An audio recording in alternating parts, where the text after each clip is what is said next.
솔로몬이 성전을 완공하고 하나님께 기도하는 장면이 이어지고 있습니다. 솔로몬은 성전을 짓고 제단 앞에 나아가 이스라엘을 위해서 기도하고 있습니다. 오늘 본문의 말씀을 자세히 읽어보게 되면 솔로몬의 기도가 형식적인 기도가 아니라 자신의 백성들을 위한 간절한 기도이고 어느 한 사람도 빼놓지 않고 기도가 필요한 이들을 위해서 중보하고 있는 모습을 우리가 발견할 수 있습니다.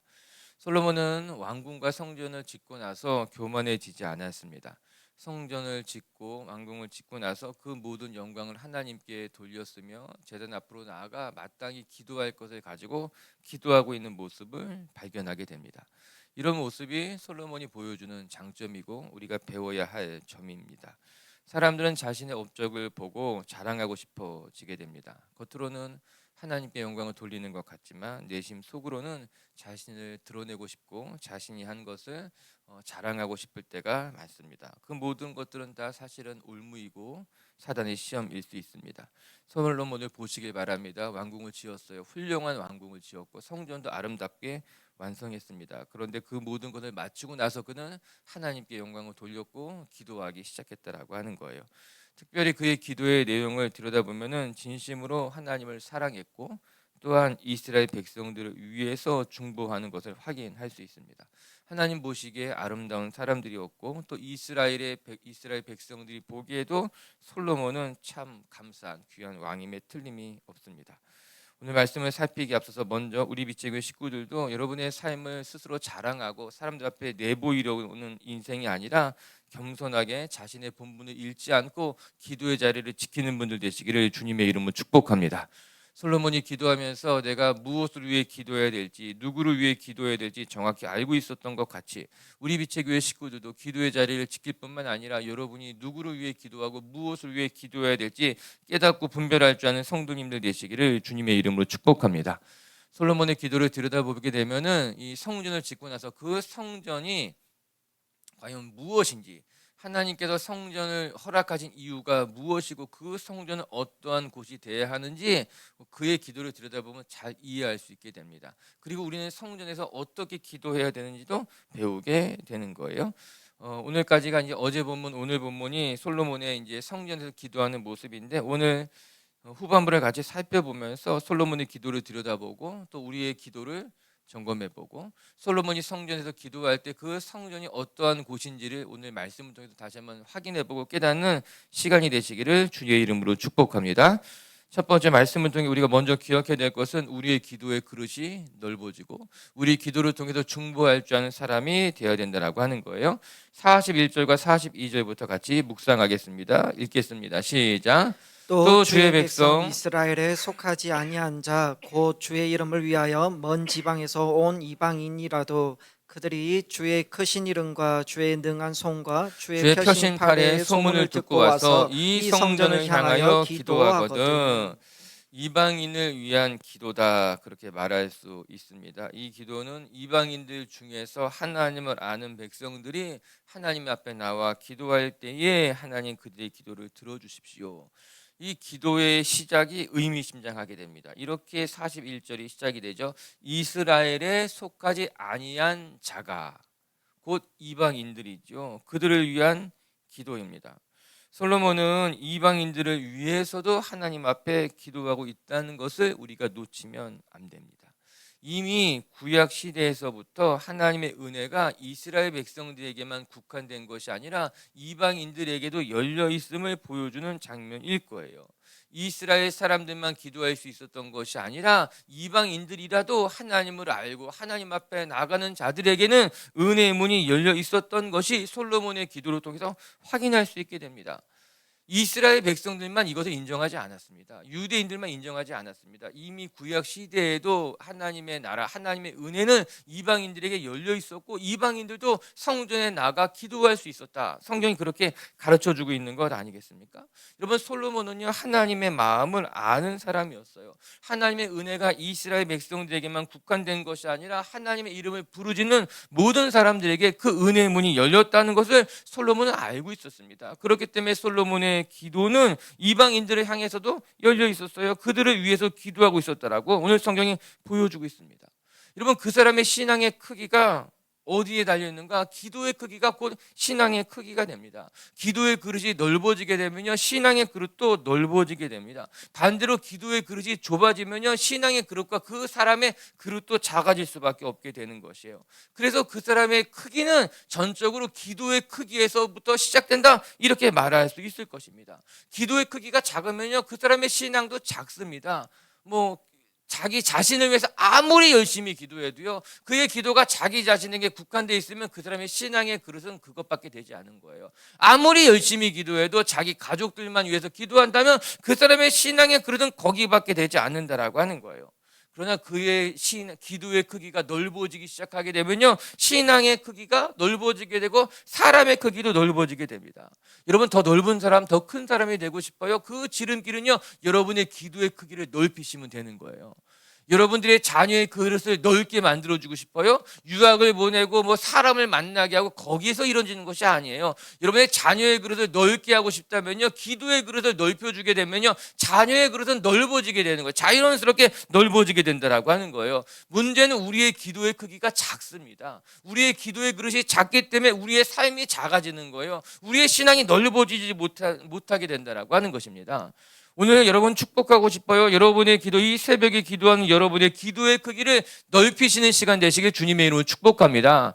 끊임없이 여러분의 기도를 다른 사람들에게 향하시고 다른 사람들 위해서 기도하게 될 때, 오늘 말씀처럼 심지어 이방인들 위해서까지 기도한다면 하나님은 여러분의 기도를 통해 아름답게 일하실 줄로 저는 믿습니다. 그러나 솔로몬은 이렇게 기도하고 있습니다. 우리 42절 다시 한번 읽어볼게요. 42절 33절 읽어볼게요. 시작. 그들이 주의 크신 이름과 주의 능한 손과 주의 펴신 팔의 소문을 듣고 와서 이 성전을 향하여 기도하거든 주는 계신 곳 하늘에서 들으시고 이방인들이 주께 부르짖는 대로 이루사 땅의 만민이 주의 이름을 알고 주의 백성 이스라엘처럼 경외하게 하시오며 또 내가 건축한 이 성전을 주의 이름으로 일컫는 줄을 알게 하옵소서. 이방인들이라도 그들이 이 성전을 향해서 기도하게 된다면 하나님께서 그들의 기도를 들으시고 그렇게 이야기하고 있어요. 또 두 번째, 또 우리가 발견해야 될 것은 이방인들의 기도에 하나님이 응답해 주십시오, 이렇게 기도하고 있다라고 하는 거예요. 먼저 솔로몬의 기도를 통해서 성전은 어떠한 곳인가? 성전은 이스라엘 백성들만을 위한 장소가 아니었다는 거예요. 이방인들이라 하여도 그들이 이 성전을 향해서 기도할 수 있었어요. 이 성전의 이름으로 기도할 수 있었어요. 이것이 중요한 지점입니다. 성전은 이스라엘 백성들을 위한 곳이 아니고, 성전은 그들의 전유물이 아니고, 성전은 구경하는 곳이 아니고, 성전은 무엇하는 곳인가? 기도하는 곳이라고 하는 거예요. 이스라엘 백성들뿐만 아니라 이방인들이라 하여도 성전은 기도하는 곳이다. 성경 그렇게 이야기해주고 있는 것 아니겠어요? 여러분, 이사야서 말씀을 보게 되면은 내 집은 만민이 기도하는 집이라 일컬음을 받게 될 것이다. 이사야 선지자가 이미 구약에 말씀하고 있어요. 이 말씀을 가지고 마태복음, 마가복음, 누가복음을 보게 되면은 예수님께서 성전을 정하시고 나서 무엇이라 말씀하시는가? 성전은 만민이 기도하는 곳이다. 그렇게 이야기하고 있는 것 아니겠습니까? 여러분, 성전은 기도하는 곳이에요. 누가 기도하는 곳인가? 누구든지 기도할 수 있는 곳이다. 아무나 와서 예배하고 기도하는 곳이 성전이다. 그렇게 이야기하고 있는 것 아니겠습니까? 말씀 읽으면서 조금 제 마음이 안타까운 마음이 하나 들었어요. 우리 교회가 극장에서 개척할 때 기도할 곳이 없었어요. 그래서 기도할 곳을 만들고 싶어서 작은 상가를 하나 빌려서 거기에 오피스를 하나 만들고 기도할 수 있는 방을 조그맣게 만들어 놓고 있었어요. 그곳에 와서 성도들이 기도했어요. 낮에 와서도 기도했어요. 열심히 기도했어요. 성전이 있었으면 좋겠다고 생각했어요. 성전이 있으면 우리가 늘 와서 기도할 수 있겠다 생각했어요. 근데 성전이 생겼는데 이 성전에 기도하는 사람들이 보이지 않았어요. 여러분들 새벽에 나와서 기도하는데 새벽에 불을 끄고 나면 기도하는 사람들이 보이지 않았어요. 너무너무 속상하고 너무너무 안타깝고, 오늘 말씀을 보면서 다시 한번 그것이 생각이 났어요. 성전이 없었을 때는 성전이 생겨서 마음껏 기도했으면 좋겠다고 생각했는데, 성전이 생기고 나니까는 성전에 와서 기도하는 사람들을 찾기가 어렵구나. 여러분, 기도하지 않는 사람들만 혼내는 것이 아니라 우리 모두가 혼나는 시간이에요. 우리가 기도해야 되는데, 기도를 허락해 주셨는데, 이방인들에게까지도 기도를 허락해 주셨는데, 정작 기도하지 않는 우리들의 모습을 바라보면서 우리는 반성하고, 성전은 기도하는 곳이구나, 성전에는 기도하는 사람들이 있어야 되는구나, 언제든지 와서 예배하고 기도할 수 있다는 것이 우리에게 축복이구나, 그런 생각해 보게 되는 거예요. 우리 빛의교회 식구들이 기도할 수 있을 때 기도할 수 있기를 주님의 이름으로 축복합니다. 기도하고 싶어도 내 몸이 허락되지 않아도 기도가 못할 때가 있고요, 기도하고 싶었는데 기도하는 마음이 열리지 않아 가지고 기도하지 못할 때가 생길 수 있고요, 너무너무 기도하고 싶은데 기도의 문이 막힐 때도 있어요. 하나님께서 여러분들에게 기도하는 마음을 주시고, 기도할 때마다 눈물이 나고 기도할 때마다 마음이 뜨거워진다면 지금이 기도할 때라는 것을 기억하시고 기도할 수 있게 되기를 주님의 이름으로 축복합니다. 더 나가서 기도하는 성장, 이곳에 기도하는 사람들이 늘 가득 찰 수 있도록 기도의 자리를 지켜나가는 성도님들 되시기를 주님의 이름으로 축복합니다. 더 나가서 여러분의 기도의 그릇도 넓어질 줄 아는 성도님들이 되시기를 주님의 이름으로 축복합니다. 두 번째, 또 오늘 말씀을 통해 우리가 배우게 되는 것은 우리의 삶을 회복시키시는 것이 하나님이라는 것을 늘 기억하면서 하나님 앞에 나아갈 줄 아는 사람이 되어야 된다고 하는 거예요. 44절부터 우리가 읽은 51절까지는 솔로몬의 두 개의 기도문이 이제 포함되어 있습니다. 오늘 기도문은 총 3개의 기도문, 3개의 기도 제목. 첫 번째는 이방인을 위한 기도 제목이었고, 두 번째 44절과 45절은 전쟁터에 나간 사람들을 위한 기도문이고, 그리고 46절부터 51절까지는 포로로 잡혀간 이스라엘이 죄를 짓고 포로로 잡혀갔을 때 그들을 위한 기도문이 오늘 성경에 나와 있어요. 먼저 44절과 45절, 전쟁터에 나가 있는 이들을 위한 기도문을 같이 한번 읽어보겠습니다. 시작. 주의 백성이 그들의 적국과 더불어 싸우고자 하여 주께서 보내신 길로 나갈 때 그들이 주께서 택하신 성읍과 내가 주의 이름을 위하여 건축한 성전이 있는 쪽을 향하여 여호와께 기도하거든 주는 하늘에서 그들의 기도와 간구를 들으시고 그들의 일을 돌아보옵소서. 적국과 더불어 싸우러 나갈 때에 그들이 그 전쟁터에서 성전을 향해서 기도한다면 하나님 그들의 기도를 들으시고 그들을 돌보아 주십시오. 그들을 위한 기도문이에요. 우리는 전쟁을 경험해 보지 않았던 사람들이기 때문에 이런 기도문이 얼마나 간절한 기도문인지 온전히 느낄 수는 없을 것만 같아요.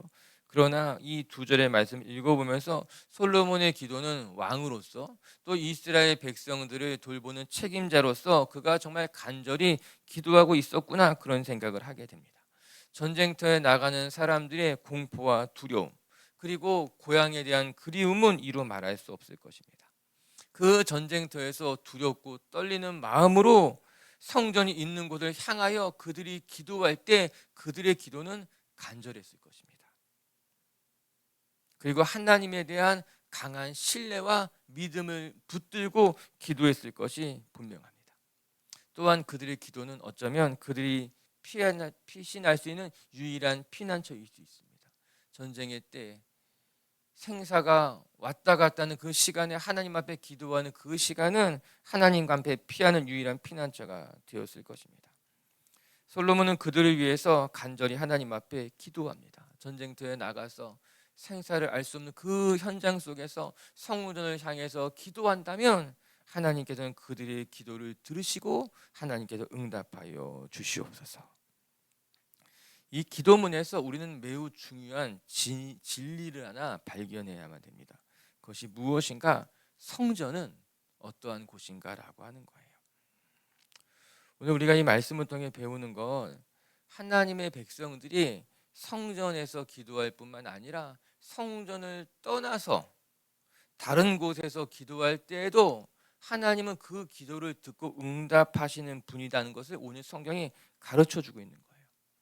우리가 자칫 착각하기를 하나님은 성전에 계시고 성전에서 기도할 때 우리에게 응답하신다는 생각으로 착각할 수 있어요. 오해할 수 있어요.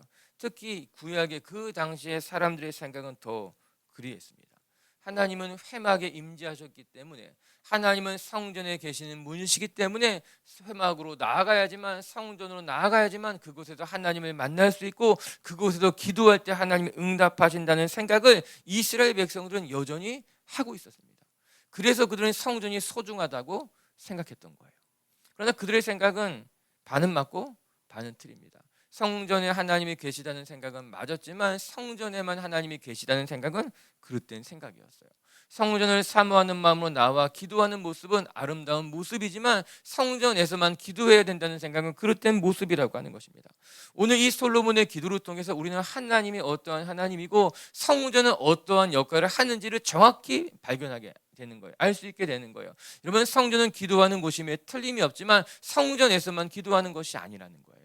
하나님은 성전에 계시지만 성전에만 계신 분이 아니라고 하는 거예요. 오늘 솔로몬이 기도합니다. 이스라엘 백성들이 전쟁터에 나가서 기도할 때도 하나님은 그들의 기도를 들으시고, 하나님은 전쟁터에서도 그들의 기도를 들으시는 분이시고 전쟁터에서도 그들과 함께 하시는 분이, 그들 곁에 계신 분이 우리의 하나님이라고 하는 것입니다. 여러분, 하나님은요 성전에만 계신 분이 아니에요. 온 세계가 하나님의 발등상이 되시며 하나님이 계시지 않은 곳이 없으며 하나님의 통치가 미치지 않은 곳이 없습니다. 솔로몬은 이것을 너무나 잘 알고 있었던 거예요. 그래서 하나님 앞에 간절히 기도하고 있는 거예요. 이 성전에 기도할 뿐만 아니라 우리 이스라엘 백성들이 전쟁에 나가서 하나님 앞에 기도할 때에도 하나님은 그들의 기도를 들으시는 분이시고 그들 가운데 응답하시는 분이십니다 고백하면서 이스라엘 백성들 위해서 기도하고 있는 것 아니겠습니까? 여러분, 46절과 47절도 읽어볼까요? 46, 47절 시작. 범죄하지 아니하는 사람이 없사오니 그들이 주께 범죄함으로 주께서 그들에게 진노하사 그들을 적국에게 넘기심에 적국이 그들을 사로잡아 원근을 막론하고 적국의 땅으로 끌어간 후에 그들이 사로잡혀간 땅에서 스스로 깨닫고 그 사로잡힌 자기 땅에서 돌이켜 주께 간구하기를 우리가 범죄하여 반역을 행하며 악을 지었나이다 하며. 46절부터는 이제 이스라엘 백성들이 범죄하여서 이방 민족에게 끌려간다 하여도 그 땅에서 기도할 때에 하나님께서 응답하시고 그들을 구원해 주십시오, 그렇게 고백하고 있는 것 아니겠습니까? 하나님의 진노로 말미암아 이스라엘 백성들이 적국에 끌려갔을 때 그곳에서도 하나님은 그들의 기도를 들으시고 응답하는 분이십니다, 이 말씀하고 있는 겁니다. 여기에서도 동일하게 그들이 성전에서 기도하는 것이 아니라 적국의 땅에서 기도한다 할지라도 하나님은 들으시고 응답하여 주십시오. 하나님의 통치가 이스라엘 땅에만 국한된 것이 아니라 적국의 땅에서도 하나님의 통치가 이루어진다는 거예요. 이방인의 땅에서 이방의 우상이 다스리는 것만 같은 그곳에서도 하나님께서 기도를 들으시고 그 땅에서도 역사하시는 분이라고 이야기하고 있는 것 아니겠습니까? 여러분, 솔로몬의 기도는 담대합니다.